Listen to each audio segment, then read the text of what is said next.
Hello there. So we have successfully completed our reading unit for the short story unit. You finished up your summative assessments yesterday, and today we're going to launch the writing unit. So now that you have spent over a month studying the genre of short stories and specifically diving deep into understanding characters in fiction and in short stories based on what they say, what they do, and what they think, we're going to take that understanding as readers, and now we're going to shift over and use that understanding to build short stories with interesting characters who give clues about themselves and the kind of people they are by what they say, do, and think. But really, we're the writers. We're going to be the authors. So we're going to have to make these characters say things and do things and think things that reveal who they are.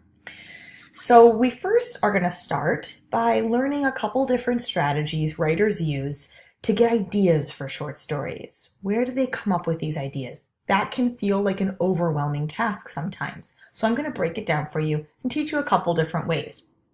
During this video, there are going to be times where I tell you to push pause and go do something and then come back. So make sure that whenever I give you a prompt to pause and write and then come back to the video, that you actually do that in that moment, because that's how I've designed the lesson. So let's start with our first strategy for coming up with ideas for what to write about. I want you to know that one way that fiction writers get ideas for stories is by paying close attention to the small moments in their own lives. And this is this really important idea that I didn't learn until I was an adult. And I think it would be so much more exciting if I had learned this as a young person like you are, because it would have freed me up. And it's this idea right here that writers, they're not better than us. They don't have more impressive lives or more interesting lives than any of the rest of us. That's not where they come up with these great ideas, because they lead these fascinating lives of adventure. Actually, writers are just better at finding the significance in the everyday. A lot of us get busy with our lives and we rush from school to a sports practice or a drama rehearsal, or we're busy doing homework, or we just want to be left alone and relax, and our minds are constantly going. Writers have trained themselves to slow down and pay attention to the things going on around them and wonder about them and think, I think there might be something here that I could write about. There's something universal we could all connect to. Or they see something going on in the world around them that we're all experiencing, but maybe not all paying attention to. And writers are the kinds of people that go, hold on a minute. Maybe we shouldn't just accept that this is going on around us. Maybe we should think about it. Maybe we should challenge it or find a solution for it. And so then they create stories that get the rest of us thinking about those very same things. So I'm going to start by showing you an example of how I could use this first strategy I'm teaching you, paying attention to small moments in my own life and looking deep at those and thinking, maybe there's a story in there. Maybe that moment I experienced could be the seed of an idea.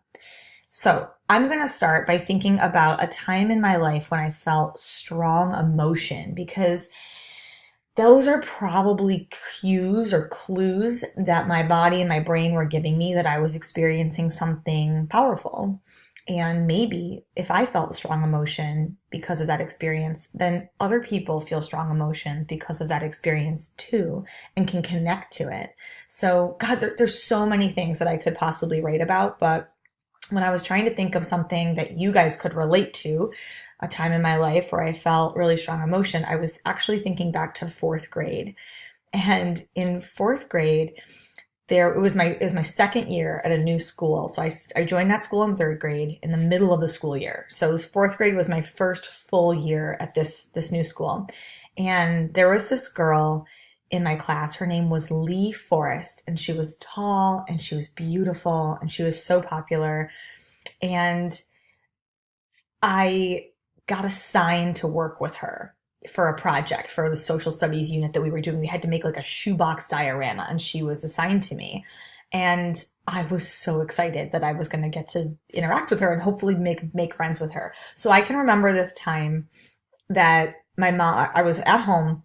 My mom yelled upstairs to me that there was a phone call, and it was Lee, and she I picked up the phone and she asked me if after we were working on our diorama drama that afternoon, if I would go with her and go to the mall. And I said, sure. So I go over to her house, we're working on the diorama, and we're getting ready to wrap it up. And she asks if I want to go to the mall with her because she wants to buy a best friend necklace with me. Now, I don't know if you guys know about these necklaces, but back when I was a kid, these necklaces were all over the fourth grade. It was like a half of a heart that each person got, and they looked like puzzle pieces. And if you put them side by side, they fit together. But I would wear one half of the heart on a necklace around my neck, and she would wear another half of the heart. And they were engraved with the words best friends. It was like this, it's very weird now that I think about it as an adult, but like at the time it was like a signal to everybody that you were someone's favorite friend. And in my case, this was a serious badge of honor. This blew me away. I didn't even see this coming. Like Lee and I had just been working together for 3 weeks on this project, and she was, like I said, the most popular person. So I was so stoked and excited because I was also kind of newer at the school, and we picked out these necklaces. My mom had to like help me put it on in the morning before I went to school, and I was just so excited. So when then something really hurtful happened. So it was a couple days later, and the phone rang at my house. And I'm going to write about this moment here in my life when that phone rang a second time. So I ran downstairs, I picked up the phone, and my mom had told me that it was Lee. And I was like loving it. Like, this is great. She's amazing, my best friend. So I said, hi, Lee. How are you?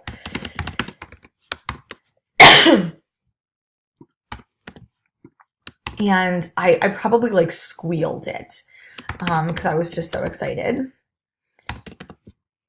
And I squealed, my excitement barely contained. Oh, sorry about my typing here, guys. So then what happened? I squealed, hi, Lee, how are you? And she says, I'm pretty good. I can't talk long because we're going out to dinner, but I need to tell you something. She says, I think I've changed my mind about the necklace. Yeah. And at this moment, I have to tell you, like, my everything just felt like it went in slow motion. Like, I don't even know if I was breathing at that point. So maybe I would say my heart crashed into my stomach, which had leapt up at the same time. Everything slowed down. What do you mean? I asked in a small voice. And this is what she said. Well, I've been thinking, and I've really known Jamie, this other girl in our class, a lot longer than I've known you. So I think I should share my necklace with her. Oh, then she added, it's really the fair thing to do. So, in this moment, I was humiliated. I felt like such a fool. I felt like everything that I thought was going so amazing in my life was a lie, and I was just so embarrassed, and I thought everyone's gonna know, everyone had known that we were best friends, and now everyone's gonna know we're not, and what's this gonna be like? And I still have to work on this project with her. So anyway, I could write more and more and more about this, but I don't even need to write more about this because I've already got an idea. I could turn this moment from my life into a story. And I want to be clear with you. I'm not going to write the moment of my life as a nonfiction story about what something that happened to me. I'm using this experience from my life where I felt this strong emotion of shame and embarrassment, and I'm using that to spark an idea for a short story. So I already have 2 ideas of stories I could write. One thing I could do is I could write a story about a girl who's chosen by the popular group at school to take the place of one of their members that they're in a fight with, and then only to find that that original member who they were in a fight with apologizes and the fight ends. And then the popular group starts to exclude the main character as they welcome that original girl back. And then that main character is totally humiliated. And I could really draw from my experience of humiliation. But we always know characters have to learn something in a story. So maybe my main character could learn that true friendship really shouldn't be so easily influenced. Kind of like I learned that Lee Forrest didn't really like me that much. We clearly weren't really good friends if she could just drop me like that.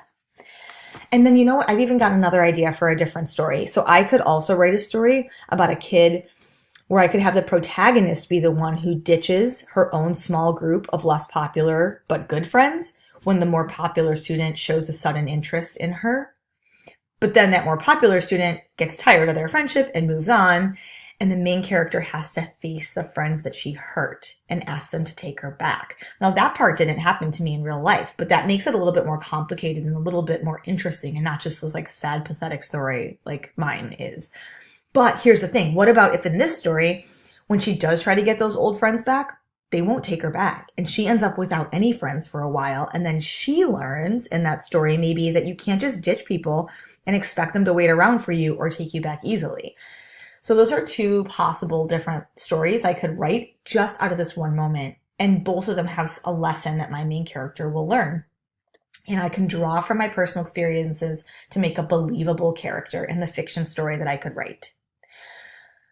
Okay, so I just modeled for you and demonstrated the process I went through to use this strategy of finding a small moment from my own life and finding the significance in that moment. I have not thought about Lee Forrest in a very long time, but when I look at it really closely, I do see that there were some important lessons I learned about friendship from that experience. So what I want you to do now is open up a document inside your short story writing folder, and we're going to call this document Small Moment Stories. Pause this video, go create that document right now, and then come back to this video. You're going to create a document called Small Moment Stories, and then you're going to come back to this video. Pause it and go do that now. Okay, now that you've got that document made, I want you to do the same thing I just did. But first I want you to pay attention to how short my model is here. I did not sit down and write 5 paragraphs of my own personal life experience. I talked it through out loud with you a little bit to give you some context. And then I just wrote this really brief scene, this really brief moment where I felt those strong emotions. And then I stopped and I thought, what stories could I come up with based on this moment?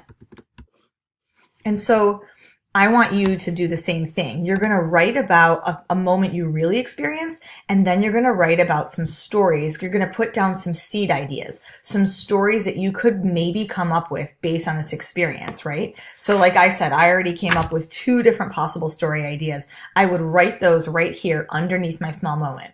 That's what you're going to set off to do. And I want you to come up with as many as you can. So maybe you come up with a small moment here and you get 2 story ideas. Great. And then you're going to go down here and do another small moment story. And maybe you come up with a couple ideas from there. We want to see how many different small moments and how many different short story ideas you can come up with using this strategy. Go.